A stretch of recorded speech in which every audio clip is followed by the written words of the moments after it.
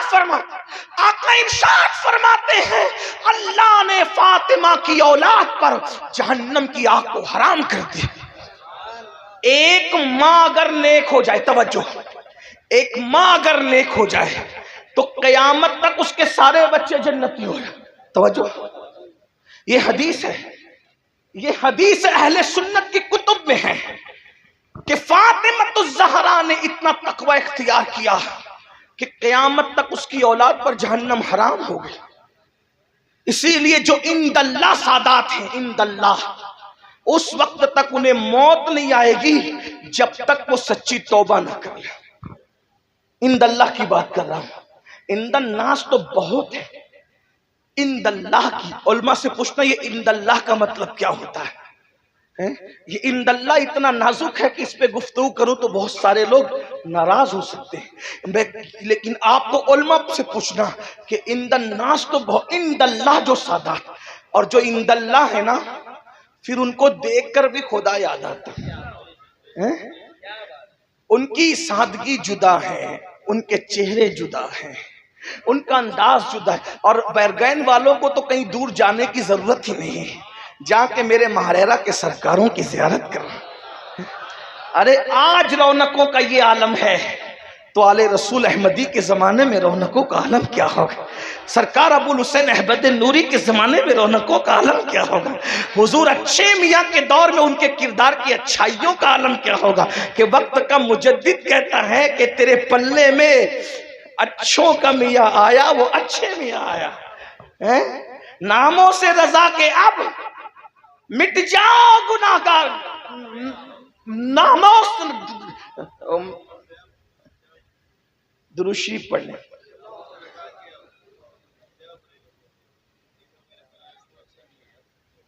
کیا؟ ناموں سے رضا کے اب مٹ جاؤ برے کاموں، وہ میرے پلے میں وہ اچھے میاں آیا، اور وہ اچھے میاں کے آیا بلکہ اچھوں کا میاں آیا۔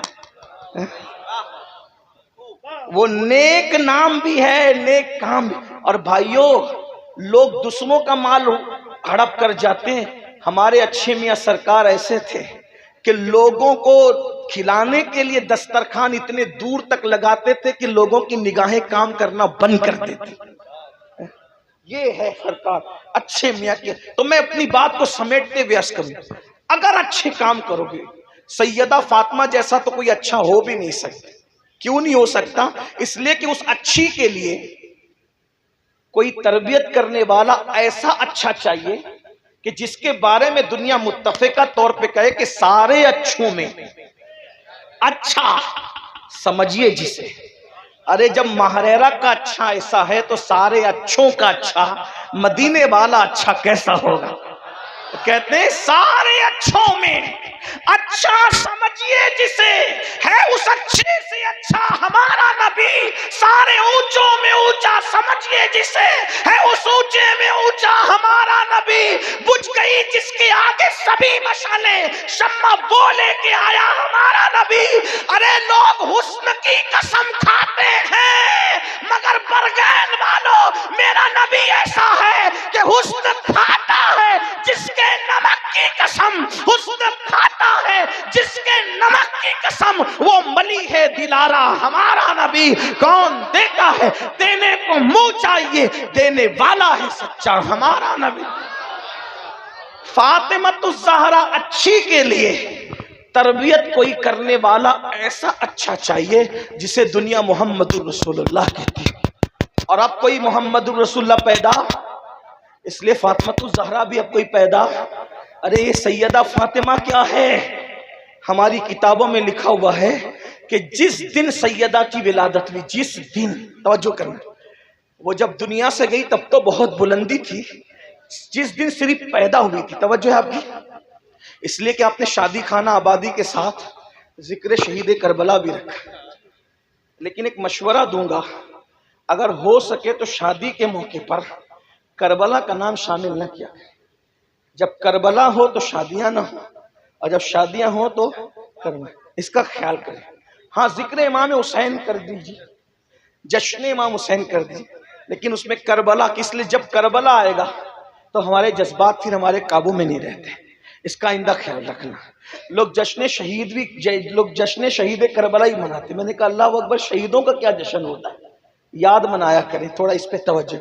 حالانکہ علماء نہیں کرتے ایسے، پبلک ان کے مشورے کے بغیر کرنے لگتے تو ہو جاتا ہے۔ چلیں چھوڑے اس کو، بات کیا کر رہا تھا میں، ورنہ اسی میں بات طویل ہو جائے گی، اس عنوان کو چھوڑ دے بھی۔ کیا کہہ رہا تھا میں کہ جس دن سیدہ کی ولادت، ہماری کتابوں میں ہے کہ پورا مکے کا افق نور سے بھر گیا، اہل سنت کی کتب میں، ذمہ داری میری ہے۔ اور جس دن آپ پیدا ہوئی ہیں اس دن جبریل آ کر کہتے ہیں یا رسول اللہ، اللہ آپ کو بھی سلام کہتا ہے اور آپ کی شہزادی فاطمہ کو بھی سلام کہتا ہے۔ جس دن پیدا ہوئی ہے اس دن سلام آیا ہے، غور فرمائیں، جس دن پیدا ہو اس دن عرش سے سلام آتا ہے۔ یہ سیدہ پاک کی ذات ہے، ان جیسا کوئی متقی تو ہو بھی نہیں سکتا، لیکن کم سے کم اگر مائیں اتنی متقی ہو جائے کہ وہ گانا سننے سے رک جائے، وہ سیریل دیکھنے سے رک جائے، وہ فلم دیکھنے سے رک جائے، تو میں کہتا ہوں کہ کم سے کم 1-2 نسل تک تو برکت باقی رہے گی۔ ایک بات آپ کو بتاؤں، ماؤں کا تقوی بچوں کو بہت متاثر کرتا ہے۔ آپ نے سنا ہوگا، ایک بات میں آپ کو بتاؤں کس طرح بچوں کو متاثر کرتا ہے۔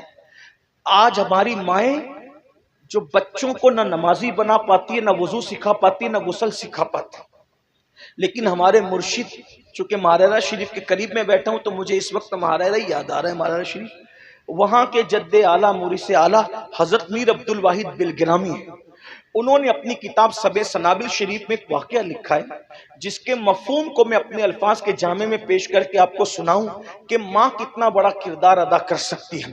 دراصل آج جو بچیاں بھاگ رہی ہیں، بچے زانی بن رہے ہیں، بچے شرابی بن رہے ہیں، بچے جواری بن رہے ہیں، اس میں ماں باپ کا بڑا عمل دخل ہے کہ ماں باپ اولاد کی تربیت نہیں کر پا رہے، ماں باپ اولاد کو ٹائم نہیں دے پا رہے، ماں باپ اولاد کو سدھار نہیں۔ بھائیو، سدھرے ہوئے ماں باپ کی اولاد کبھی کبھی بگڑ جاتی ہے، تو جن کے ماں باپ خود بگڑے ہوئے ہوں گے ان کی اولاد کا حال کیا ہوگا؟ ذرا سوچو تو صحیح، ذرا غور تو کرو۔ اور جب یہ اولاد بڑی ہو کر کے غدار بنے گی، دکھی کرے گی آپ کو تکلیف پہنچائے گی، آپ کو اذیت پہنچائے گی، تب آپ پچھتاؤ گے، لیکن اس وقت تو پچھتانے سے کام نہیں بنے گا۔ تو میں جو عرض کر رہا تھا، ایک ذات ہے دنیا کے اندر جسے فرید ملت و دین کہتی ہے، فرد فرید کہتی ہے، فرید العصر کہتی ہے، ان کا نام تھا مسعود، اور ہم لوگ ان کو کیا کہتے ہیں؟ بابا فرید الدین گنج شکر۔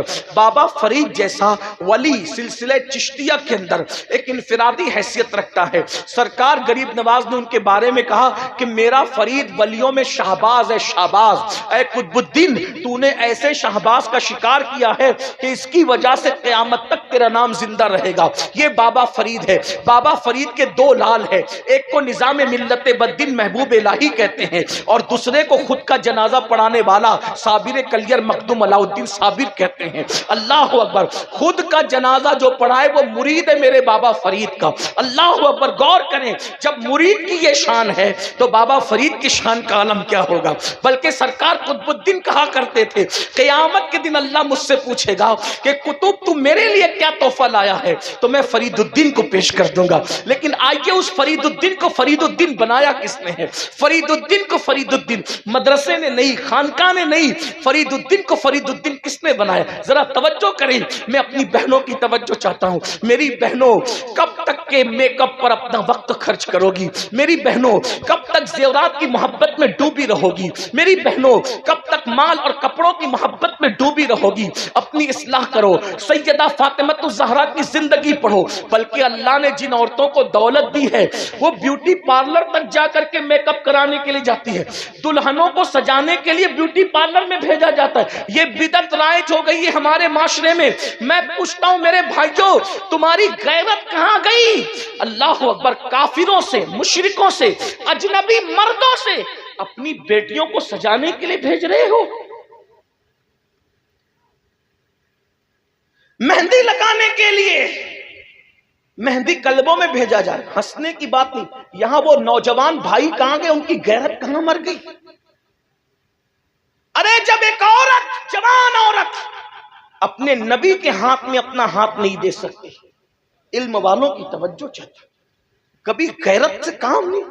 اللہ کے رسول سید المعصومین ہے، سید المعصومین. جب عورتیں ان کے پاس آ کے کہتی یا رسول اللہ ہم آپ سے مصافحہ کرنا چاہتے ہیں، مرد تو آپ سے مصافحہ کرتے ہیں، ہاتھ چومتے ہیں، عورتوں کو بوسے دیتے ہیں، ہم آپ سے مصافحہ کرنا چاہتے ہیں. آقا نے فرمایا لا افصح من النساء، میں عورتوں سے مصافحہ نہیں کرتا. جب ایک جوان عورت اپنے نبی کے ہاتھ میں ہاتھ نہیں دے سکتی، اپنے نبی اتنے پاکیزہ پوتر نبی، ساری پوترتا جن کے قدموں کا صدقہ ہے، ارے جن کی اولاد کے لیے آیت تطہیر نازل ہو رہی ہے، اس نبی کی تطہیر کی شان کا عالم کیا ہوگا، اس نبی کی پاکیزگی کا عالم کیا ہوگا، ان کی پوترتا کا عالم کیا ہوگا. جس کے دروازے کی دربانی سید الملائکہ جبریل امین کرتے ہیں، اس نبی کی پاکیزگی کا عالم کیا ہوگا. تیرے در کا درباں ہے جبریل اعظم، تیرا مدح خواہ ہر رسول و ولی ہے. غور کریں، اتنے پاکیزہ اور عظیم نبی جن کا کرتا بھی کبھی ان کے بدن پہ میلا نہیں ہوا، جن کا کرتا بھی ان کے بدن پہ کبھی میلا نہیں ہوا، جن کا چہرہ کبھی غبار آلود نہیں ہوا، جن کی زلفیں کبھی بکھری نہیں. ایسے نبی کے ہاتھ میں کسی اجنبی عورت کا ہاتھ، میرے آقا فرماتے میں نہیں لیتا، میں عورتوں سے مصافحہ نہیں کرتا. جب نبی کے ہاتھ میں ایک جوان عورت ہاتھ نہیں دے سکتی، حضور نے منع کہ میں مصافحہ، تو کافروں کے ہاتھوں سے چوڑیاں پہنانا، اجنبی مردوں کے ہاتھوں سے مہندی لگوانا، بیوٹی پارلروں تک بیٹیوں کو اور بہووں کو سجانے کے لیے بھیجنا، کچھ تو غیرت کرو. اسلام کہاں ہے، دین کہاں ہے؟ پھر کہتے ہو گھر اجڑ رہے ہیں، گھر تباہ ہو رہے ہیں، گھر برباد ہو رہے ہیں. میرے بھائی، مچھلی جب اللہ کا ذکر کرنا چھوڑ دیتی ہے تو وہ جال میں پھنسا دی جاتی ہے. جانور جب اللہ کا ذکر کرنا چھوڑ دیتا ہے تو وہ چھری کے نیچے آتا ہے. درخت جب اللہ کا ذکر کرنا چھوڑ دیتا ہے تب اس پر آرا چلتا ہے. بتاؤ، جب یہ مخلوق جسے عبادت کے لیے پیدا نہیں کیا، جب یہ اللہ کی عبادت سے رک جائے تو ان پر مصیبت آتی ہے. جب ہم گناہ کریں گے تو ہم پہ مصیبتیں نہیں آئے گی، ہم پہ تکلیف نہیں آئے گی. کبھی غور کیا، کبھی سوچا؟ بولو، اپنی عورتوں کو مسجد میں بھیجتے ہو نماز کے لیے؟ کتنے لوگ بھیجتے ہو؟ ہاتھ اٹھاؤ. کوئی بھیجتے ہے اپنی بیوی کو نماز کے لیے، کوئی بھیجتے ہے اپنی بیٹی کو نماز کے لیے، کوئی بھیجتے ہے اپنی بہن کو نماز کے لیے. غیرت کہاں مر گئی سنیو؟ جب ہمارے گھر کی عورتیں سب سے اعلیٰ جگہ، سب سے افضل جگہ جسے مسجد کہتے ہیں، اللہ کا گھر کہتے ہیں، جب ہم اپنی عورتوں کو مسجد میں نہیں بھیج سکتے عبادت کے لیے تو میک اپ کے لیے بیوٹی پارلروں میں کیسے بھیج سکتے ہیں؟ مہندی لگانے کے لیے مہندی کلبوں میں کیسے بھیج سکتے ہیں؟ میں سجانے کے لیے منع نہیں کرنا ہوں، میں سنوارنے کے لیے منع نہیں کرنا ہوں، لیکن اتنا پوچھنا چاہتا ہوں، مہندی لگانے عورتوں سے لگاؤ، اگر میک اپ کروانے عورتوں سے کرواؤ. اسلام نے میک اپ کے لیے منع نہیں کیا، سنگھار کے لیے منع نہیں کیا. ہمارا اسلام تو اجازت دیتا ہے، بلکہ یہاں تک فرمایا ایک عورت اگر شوہر کے لیے سنورتی ہے تو اللہ اس کو نفل پڑھنے سے زیادہ ثواب عطا فرماتا ہے. لیکن میری بہنوں کو کون سمجھائے؟ اپنی آخرت کو تباہ نہ کرو، اپنی آخرت کو برباد نہ کرو. اللہ کا عذاب سخت ہے. اگر ایک گناہ کی ایک سزا اللہ سارے پہاڑوں پہ ڈال دے تو سارے پہاڑ مل کر بھی اللہ کا ایک عذاب کو برداشت نہیں کر سکتے، ایک عذاب کو اٹھا نہیں سکتے. بتاؤ پھر اپنے ہزاروں گناہ کی سزا کیسے اٹھاؤ گے؟ میری بہنوں سے خاص آپ سے پوچھتا ہوں، ارے جب مکھی مچھر کا ڈنگ برداشت نہیں کر سکتے تو اللہ کا عذاب کیسے برداشت کر سکو گے؟ ارے جب چوہے کو دیکھ کر کے کھڑے نہیں رہ سکتے تو وہ بڑے بڑے اژدہے جو جہنم کے اندر تیار کیے گئے 70 سال لمبے اژدہے اور بکتی اونٹوں کی طرح موٹے موٹے اژدہے، بتاؤ ان کو کیسے برداشت کرو گے؟ ارے اپنے حمام کا گرم پانی اگر بدن پر آ جائے تو اس کی گرمی برداشت نہیں ہوتی، اگر زیادہ گرم ہو جائے تو جہنم کے دہکتے ہوئے شعلے کیسے برداشت کرو گے؟ قرآن کہتا ہے او انفسکم واہلیکم نارا، اپنے آپ کو جہنم سے بچاؤ، اپنی اولاد کو جہنم سے بچاؤ. تو میں عرض کر رہا تھا، میری بہنوں خدا کے لیے رحم کرو، میرے بھائیوں خدا کے لیے رحم کرو. اتنا سوچ لو کہ ہم مسلمان ہیں، ہم نبی کے امتی ہیں، ہمارے لیے شریعت ہے، ہمارے لیے قرآن ہے، ہمارے لیے حدیث ہے. تو جو عرض کر رہا تھا، بابا فرید کا ذکر چھڑ گیا تھا اور اسی پہ بات مکمل کرنا چاہتا ہوں. سرکار بابا فرید الدین گنج شکر ابھی 15 سال سے بھی زیادہ کی عمر نہیں. کتنی عمر ہے؟ 15 سال سے زیادہ کی عمر نہیں ہے، اس سے کمی ہے. ابھی چہرے پہ داڑھی کے بال بھی نہیں نکلے. اس لیے کہ بابا صاحب 15 سال میں تو مرید ہو چکے تھے. یہ مرید ہونے سے پہلے کا واقعہ ہے. بابا صاحب کے چہرے پہ ابھی داڑھی کے بال نہیں نکلے, ابھی پڑھ رہے ہیں, طالب علمی کا دور ہے, ابھی پڑھائی جاری ہے آپ کی. ملتان میں پڑھائی کی, دلی میں پڑھائی کی, بہت پڑھا بابا صاحب نے. اتنا پڑھا کہ اپنے دور کے شیخ الاسلام کہلائے. بابا صاحب کو اپنے زمانے کا شیخ الاسلام, اور اپنے زمانے کا شیخ الاسلام تو لوگ کہتے ہیں ہم تو ان کے غلام ہیں, ہم تو ان کے بعد کے ہر دور کا شیخ الاسلام مانتے ہیں. بابا صاحب نے اتنا پڑھا, 15 سال کی عمر میں بابا قطب الدین بختیار کاکی کے مرید ہو گئے تھے. لیکن یہ اس سے پہلے کی بات ہے, مطلب 15 سال سے پہلے کی بات. چہرے پہ داڑھی کے بال بھی نہیں نکلے. پیری مریدی کا ذکر سنا. مرید ہونے کے لیے چلتے چلتے چلتے چلتے بغداد شریف پہنچ گئے. پیر ڈھونڈنے کے لیے بغداد شریف پہنچے. بغداد شریف پہنچے تو وہاں پر ڈنکے بج رہے تھے. کس کے؟ شیخ الشیوخ, خاتم الاولیاء فی العراق, سیدنا شیخ شہاب الدین عمر سہروردی کی ولایت کے ڈنکے بج رہے تھے. وہ شہاب الدین عمر سہروردی جس کے بارے میں حضور غوث پاک نے فرمایا, شہاب الدین تیرے بعد تجھ جیسا ولی قیامت تک ابھی عراق میں پیدا نہیں ہو سکتا. غوث پاک جس کی ولایت کے بارے میں یہ کہیں کہ تجھ جیسا ولی اب قیامت تک عراق میں پیدا نہیں ہو سکتا, شیخ شہاب الدین عمر سہروردی کے بارے میں ان کی ولایت کے ڈنکے بج رہے تھے. سرکار بابا فرید الدین گنج شکر مرید ہونے کے لیے ان کی خانقاہ میں پہنچے تو دسترخوان لگا ہوا تھا. دسترخوان پہ لوگ بیٹھ چکے تھے. جیسے یہ سلام کر کے اندر داخل ہوئے, لوگوں نے پوچھا نام کیا؟ کہا میرا نام مسعود ہے. میرا نام کیا ہے؟ فرید ان کا اصل نام نہیں, ان کا نام کیا ہے؟ مسعود. میرا نام مسعود ہے. کیوں آئے ہو؟ ہم مرید ہونے آیا ہوں شیخ سے. اچھا. سرکار شہاب الدین عمر سہروردی نے فرمایا بیٹے مرید وغیرہ کی باتیں بعد میں ہوگی, پہلے کھانا کھا لو. تھکار کیا ہو, کھانا کھا. دسترخوان لگا تھا, ایک کنیز آئی اور وہ سب کے ہاتھ دھلا رہی تھی. سب لوگ ہاتھ دھلتے رہے. جب بابا صاحب کی باری آئی, میرے بابا کی, سرکار فرید ملت والدین کی, لوٹے پہ لوٹا, لوٹے پہ لوٹا, لوٹے پہ لوٹا, پانی وہ ڈالتی جا رہی ہے, ہاتھ دھلتے جا رہے, پانی ڈالتی جا رہے, ہاتھ دھلتے جا رہے. جو لوگ کچھ ظاہر بین لوگ تھے ایک دوسرے کو کونیاں مارنے لگے. دیکھو دیکھو دیکھو, اوقات یہ ہے کیا ہاتھ دھونے کا سلیقہ نہیں. اور کس کا ہاتھ میں لینے آئے, کس کے ہاتھ میں ہاتھ دینے آئے؟ شیخ شہاب الدین کے. ان سے مرید ہونے آئے. حیثیت یہ کہ ہاتھ نہیں دھو سکتے اور مرید ہونا ہے شیخ شہاب الدین عمر سہروردی کے. اس لیے کہ لوگ بہت جلدی میں فیصلے کرتے ہیں نا. کبھی کبھی اپنی محفلوں میں بھی ایسا ہوتا ہے, کوئی مقرر بیچارہ تھوڑا سا کچھ کوئی بات اس کی زبان سے کچھ نکل جائے تو لوگ فوراً کونیاں مارنے لگے, اشارے کرنے لگے. اللہ کے بندو, انسان کی حقیقت پر نظر رکھو. سرکار بابا فرید الدین گنج شکر کا کچھ لوگوں نے مذاق اڑایا, اس کو ہاتھ دھونا نہیں آتا, مرید ہونے آیا. کھانا ہو گیا, کھانے کے بعد جب ہاتھ دھلایا گیا, جیسے نارمل سب نے ہاتھ دھلے, انہوں نے بھی نارمل دھل لیا. ارے کھانے سے پہلے تو ہاتھ صاف ہوتے ہیں, کم پانی میں ہاتھ دھلا جاتا ہے. کھانے کے بعد ہاتھ بھر جاتے ہیں, زیادہ پانی لگتا ہے. لیکن یہ عجیب بندہ ہے, اتنے لوٹے پہ لوٹے گنوا دیے اور کھانے کے بعد مختصر میں ہاتھ دھل لیا.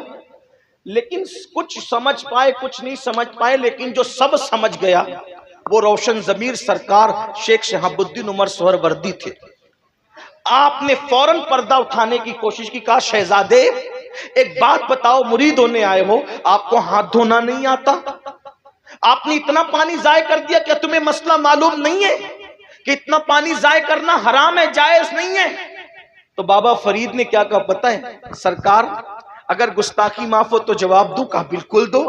کہا جب میں ہاتھ دھل رہا تھا تو آپ کی کنیز کے چہرے پر نظر پڑ گئی اور اس کی پیشانی پہ لکھا تھا کہ یہ جہنمی ہے, تو میں ہاتھ نہیں دھو رہا تھا, اس کی تقدیر دھل رہا تھا. اور جب تک تقدیر نہیں دھلی میں پانی بہاتا رہا. میں سوچا کہ اتنے بڑے ولی کی خانقاہ میں خدمت کرنے والی کنیز بھی جہنم میں جائے گی, تو میں ہاتھ نہیں تقدیر دھل رہا تھا سرکار.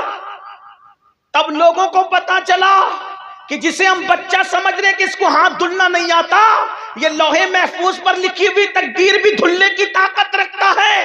تب بابا شہاب الدین نے فرمایا بابا مسعود تمہارا حصہ میرے پاس نہیں ہے، تم جیسے بندے کو تو میرے بھائی قطب الاقطاب قطب الدین بختیار کاکی کا مرید ہونا چاہیے، جاؤ اس کے پاس تمہارا حصہ ہے۔ اتنا سننا تھا، لوگ حیران ہو گئے، پریشان ہو گئے، اور پھر بابا فرید سے پوچھا ارے تم ابھی مرید بھی نہیں ہوئے، یہ مقام تم کو کیسے ملا؟ تو بابا صاحب فرماتے ہیں یہ میری ماں کی تربیت کی برکت ہے کہ اللہ نے مجھے اس مقام پر پہنچا دیا ہے۔ بھائیو یہ ماں باپ یہ ہیں، اور آج کل کے ماں باپ نہ کلمہ سکھا سکتے ہیں، نہ کھانا سکھا سکتے ہیں، نہ وضو سکھا سکتے ہیں، نہ نماز سکھا سکتے ہیں۔ بس جاتے جاتے اتنا ہی کہہ جاؤں، اللہ پاک کو گناہ پسند نہیں ہے۔ جب کوئی اللہ کی نافرمانی کرتا ہے تو اللہ اس سے نعمت چھین لیتا ہے۔ اگر اچھی آواز والا نافرمانی کرے گا آواز چھن جائے گی، اچھی صحت والا نافرمانی کرے گا صحت چھن جائے گی۔ آپ کہیں گے کیا کچھ ایسے بھی ہیں کہ بڈھے ہو کر بھی وہ طاقتور رہتے ہیں؟ میں نے کہا بالکل۔ ایک بزرگ تھے حضرت جنید بغدادی کے دور میں، اور ایک بڈھا تھا جنید دونوں کا واقعہ سن لے آخری میں۔ ایک بڈھا بغداد کے بازار میں بھیک مانگ رہا تھا، کوئی اس کو بھیک بھی نہیں دے رہا تھا۔ میں اپنے جوانوں سے کہتا ہوں جب جوانی میں خدا کی نافرمانی کرو تو اللہ بڑھاپا اتنا دردناک دیتا ہے کہ لوگ موت مانگتے ہیں تو اللہ ان کو موت بھی نہیں دیتا۔ اس لیے جوانی میں پاپ مت کرو، اگر کر چکے ہو تو توبہ کر لو۔ ہم سب سے چھپ سکتے ہیں، رب سے نہیں چھپ سکتے۔ بہنوں سے بھی کہتا ہوں خوبصورتی پہ اتراؤ مت، جو اللہ دینا جانتا ہے چھیننا بھی جانتا ہے۔ جب عورتیں پاپ کرتی ہیں جوانی میں تو اتنا دردناک بڑھاپا آتا ہے، بھیک بھی مانگے تو بھیک نہیں ملتی۔ اللہ سے ڈرو، توبہ کرو، کوئی دیکھے نہ دیکھے اللہ دیکھ رہا ہے۔ ان اللہ کان علیکم رقیبا، اللہ تم پہ کڑی نگرانی کرتا ہے۔ ایک بڈھا بھیک مانگ رہا ہے بغداد کے بازار میں، کوئی اس کو بھیک نہیں دیتا۔ سرکار جنید بغدادی کے مریدوں نے کہا سرکار بغداد اتنا بے وفا ہو گیا، بغداد اتنا بے مروت ہو گیا آپ کی موجودگی کے باوجود کہ ایک بڈھا بھیک مانگ رہا ہے، کوئی اس کو بھیک بھی نہیں دیتا۔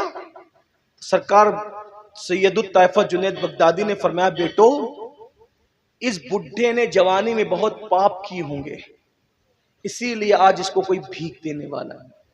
جب تحقیق کی گئی تو پتا چلا کہ ہاں جوانی میں بڑا پاپی تھا، اور بڑھاپا اتنا دردناک ہے کہ گھر سے نکال دیا گیا، کوئی ٹھکانہ ہی نہیں اس کا۔ حالانکہ سب بڈھے ایسے نہیں ہوتے اور سب مصیبت زدہ بھی ایسے نہیں ہوتے، لیکن ایک بات ہے حکم اکثریت کا بیان کیا جاتا ہے۔ ٹھیک، چند ایک لوگ اگر نیک ہو کر کے بھی مصیبت آئے اللہ ان کو آزمانا چاہے تو ایک الگ میٹر ہے، ایک الگ بات ہے۔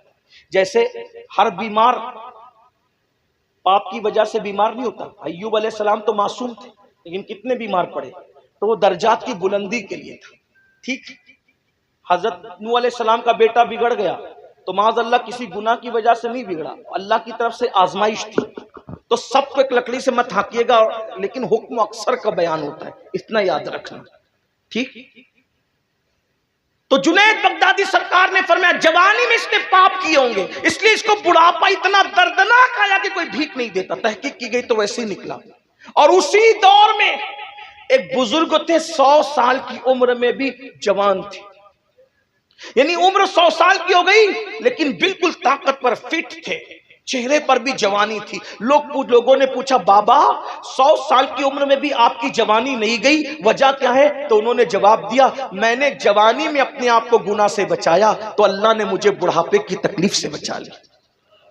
یہ ہے نیکیوں کی برکت۔ اس لیے ماشاءاللہ شادی کے موقع پہ محفل ہے، میں اہل برگین سے اور جہاں سے بھی لوگ ہیں ان سے گزارش کرتا ہوں شادی ایسے کرو کہ لگے کہ یہ مسلمانوں کی شادی ہے، اس میں ڈھول نہ ہو، میوزک نہ ہو، ڈی جے نہ ہو، تاش کے پتے نہ ہو، نعت کی۔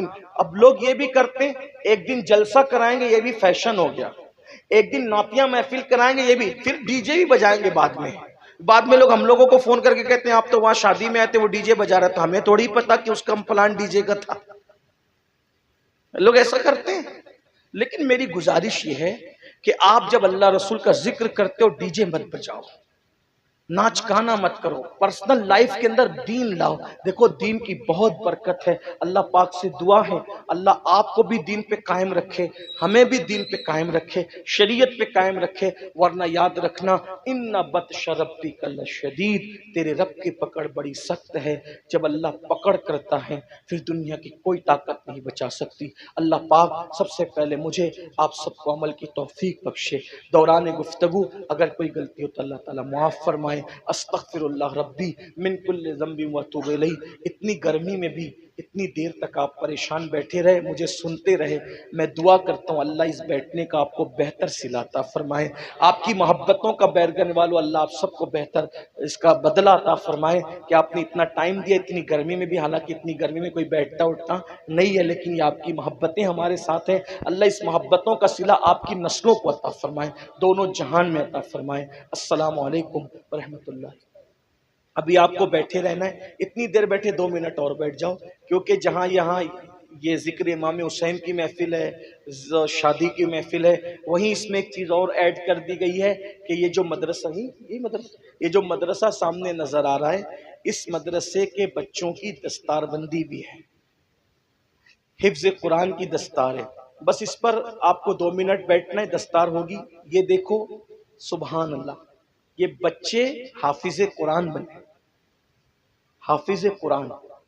اور جو حافظ قرآن بنتا ہے اگر وہ قرآن کا حق ادا کرے تو مرنے کے بعد اس کے جسم کو قبر کی مٹی نہیں کھا سکتی.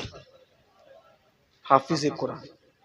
بلکہ آپ سے یہ بھی کہتا ہوں 5 بچوں نے، یہ مولانا صاحب بتا رہے ہیں ان کے قول کے مطابق کہ 5 بچوں نے ایک بیٹھک میں، یعنی 5 بچے ایسے ہی آئے یہاں جو ایک بیٹھک میں انہوں نے قرآن شریف پورا سنایا. ایک بیٹھک سے مراد یہ کہ بیچ میں نماز کا وقت آیا ہوگا تو نماز پڑھ لی ہوگی، کھانے کا وقت آیا ہوگا تو کچھ کھا بھی لیا ہوگا. ماشاءاللہ یہ مولانا حضرات بتا رہے ہیں ان کے قول کے مطابق کہ ایک بچے نے 4.5 مہینے میں قرآن حفظ کیا. ماشاءاللہ.